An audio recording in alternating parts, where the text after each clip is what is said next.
यह तस्वीर मैं दिखाना चाहूँगा, यह जो तमाम लोग हैं यह दलित परिवार के लोग हैं, गिरिडीह के रहने वाले लोग हैं और 6 तारीख को यह लोग गिरिडीह से निकले थे रांची के लिए।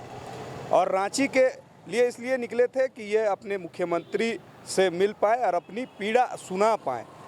इनकी एक ज़मीन है गिरिडीह में, अपनी पुश्तैनी ज़मीन है, उस ज़मीन पर भूमाफियाओं ने कब्जा कर रखा है और इस चीज़ की गुहार को लेकर यह तमाम जो अधिकारी है, पदाधिकारी है, उनके पास जाते हैं, मगर अभी तक इनकी सुनवाई नहीं हो पा रही है। देख सकते हैं लगातार चलते हुए इनके पैरों में किस तरह से फोड़े हो गए हैं। आप अनुमान लगा सकते हैं, अनुभव कर सकते हैं कि ये कितनी पीड़ादायक होंगे जब यह लोग गिरिडीह से निकले होंगे और लगातार चलने के दौरान इनके पैरों में छाले पड़ गए, फोड़े निकल आए हैं।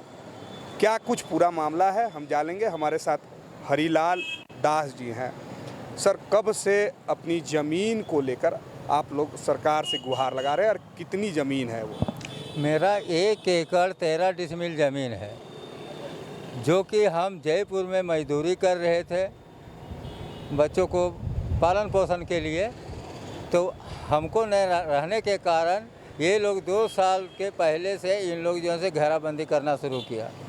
घेराबंदी शुरू करना क्या किया तो ये लोगों ने हमको परिवार बोला कि जो है न ऐसे कर रहा है। तो हमने बोला कि एक ठो आवेदन जो है डीसी साहब, एसपी साहब और रीडीओ साहब को दे दो, रिसीविंग ले लो, वहाँ से आपको कुछ न कुछ लिख करके देगा और फैसला कुछ होगा। लेकिन वहाँ जाने के बाद में एसपी साहब के पास गया तब बोला थाना जाओ। थाना में इन लोग को अंदर नहीं जाने दिया, ना ही रिसीविंग दिया। बहुत मुश्किल से रिसीविंग लिया। उसके बाद में जो है न से पता चला भूमि माफिया लोगों को। तो एक दिन ये बच्ची जो है यानी अपने ट्यूशन जा रही थी, तो दीपक दास नाम करके जो 4 आदमी से जो लिखा हुआ, एक दीपक दास ने इनको पुल पर रोक करके बोला कि तुम बहुत ज़मीन वाली होती हो, तुमको उठवा कर ले जाएंगे और काट के फेंकवा देंगे। तब ये जब बोला हमको फ़ोन करके, तब हम वहाँ से आए। फिर से तब हम छानबीन किए तो यहाँ पता चला ये भूमि माफिया लोगों को बहुत बड़ा हाथ है और इनका पहुँच बड़े बड़े जैसे व्यापारी है, नेता है, कर्मचारी है, सीईओ है, सीआई यानी सभी से इन लोग का जैसे गठबंधन है। स्थानीय विधायक से आप लोग नहीं मिले जो आपकी पीड़ा को सुन सके? स्थानीय विधायक के पास हम 3-4 बार गए लेकिन नहीं मिल पाए। लास्ट में फिर 2 बार गए तो बोला कि विधानसभा का सत्र चल रहा है, सो यहाँ पर न है।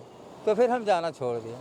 अभी क्या कुछ आपको यहाँ आश्वासन मिला या फिर क्या सीएम से भेंट हो पाई?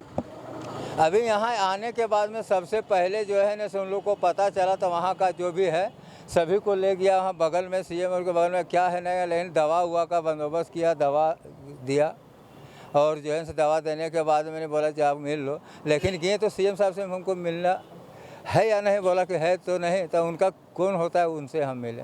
पूर्व में भी तो आप आवेदन दे चुके हैं, कितनी उम्मीदें लग रही हैं आपको सीएम साहब से? पहले तो बहुत बड़ा उम्मीद रखा था कि हम वहाँ जाएंगे, जिस तरह से यहाँ से ये लोग लिख करके दे रहा है हमको लगता है कि हमको इंसाफ मिल जाएगा। लेकिन आज जिस तरह से हम सुने हैं हमको नहीं लगता कि अब हमको इंसाफ मिलेगा। तो फिर आप लोग कहाँ जाएंगे अगर मान लीजिए आपके सीएम साहब ही नहीं सुन पाते, मुख्यमंत्री ही आपकी बातों को नहीं सुनते, तो फिर आप अगला कहाँ जाएंगे? एक उम्मीद और छोटा सा बचा है यहाँ का जो है राजभवन, राज्यपाल से जो है इनसे मिलना चाह रहे हैं और मुख्यमंत्री जी से भी नहीं मिल पाए हैं। अगर यदि ये दोनों अगर हम लोग को समय दे दे 5 मिनट के लिए और अगर मेरा पीड़ा को सुन सके और हमको अधिकार दे सके, इसी के लिए हम उनके पास हैं और यहाँ पर हाथ जोड़ के कहते हैं कि हमको जो है इनसे कम से कम मिलवा दे, हम अपनी बातों को रख सकें। कितने दिन से आप लोग घर से निकले हुए हैं? घर कितना दिन छोड़ा हुआ? हम लोग घर में कोई नहीं, ताला लगा करके हम लोग 6 तारीख को निकले हैं, बृहस्पतिवार को। आज कौन सा दिन है? बुधवार, मतलब 7 दिन हो चुका। खाना पीना कैसे हो पाया? पीना जैसे डर नहीं लगा रास्ते में? बहुत डर तो बहुत लगा। रहना कहाँ होता? रहना क्या बोले, ऐसा समय आया कि हम लोग क्या बोले, जहाँ पत्थर था वहाँ पर भी छुप करके रहना पड़ा और जहाँ किसी को अगर गांव है तो गांव में जब हम पहुँचे तो किसी को दया आ गया, रहने के दिया, खाने के दिया। लेकिन जो जंगल पार करने में और ये सब पार करने में बहुत कठिनाई हुआ। क्या नाम हुआ मुझे? रेशमा कुमारी। धमकी उमकी भी तुमको मिला माफियाओं के द्वारा? हाँ, क्या दीपक कुछ कहा गया? बोला कि बहुत ज़मीन वाली बनती है, ज़्यादा ज़मीन पर अबर चढ़ना, कटवा के फेंकवा देंगे। अब तुम लोग का ज़मीन पर भी लोग आते हैं हथियार उथियार? हाँ, उसके बाद हम महिला थाना में रिपोर्ट किए थे इस बात को लेकर। फिर वहाँ महिला थाना में गए तो उसको उठा के ले गया। उसके बाद फिर वो जो विपक्ष वाले थे उन्होंने डराया धमकाया, बोला कि कहाँ कोर्ट में जाएगी ये वो लंदफंद, तो फिर बॉन्ड लिखवा के छोड़ा दिया गया। सरकार से कितना उम्मीद है चाची आपको? उम्मीद तो लेके आयल लिए कि अब हमरा फैसला सरकारे दे सके, लेकिन यहाँ तो अभी तक कुछ ना सुनवा भेल कि कही। धमकी उमकी भी देता है? हाँ, वो लोग तो धमकी देता कि जहाँ जाएगा जाओ, देख लेंगे हम से। कहाँ जाएगा? थाना जाएगा, डीसी से ही जाएगा, एसपी ही जाएगा, सीओ ही जाएगा, से बोलता है। कुछ कहना चाहेंगे सर मुख्यमंत्री को हमारे चैनल के माध्यम से?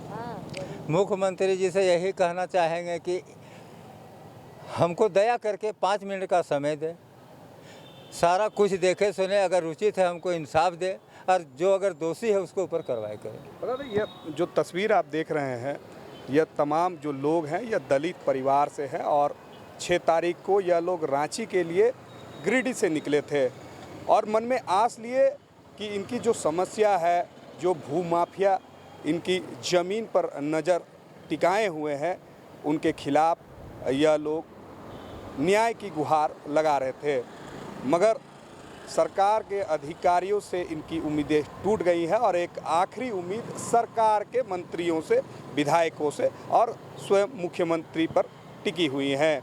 अब देखने वाली बात है कि इनकी समस्याओं का समाधान हो पाता है या नहीं। और भी अपडेट्स के लिए जुड़े रहे लोकल खबर के साथ।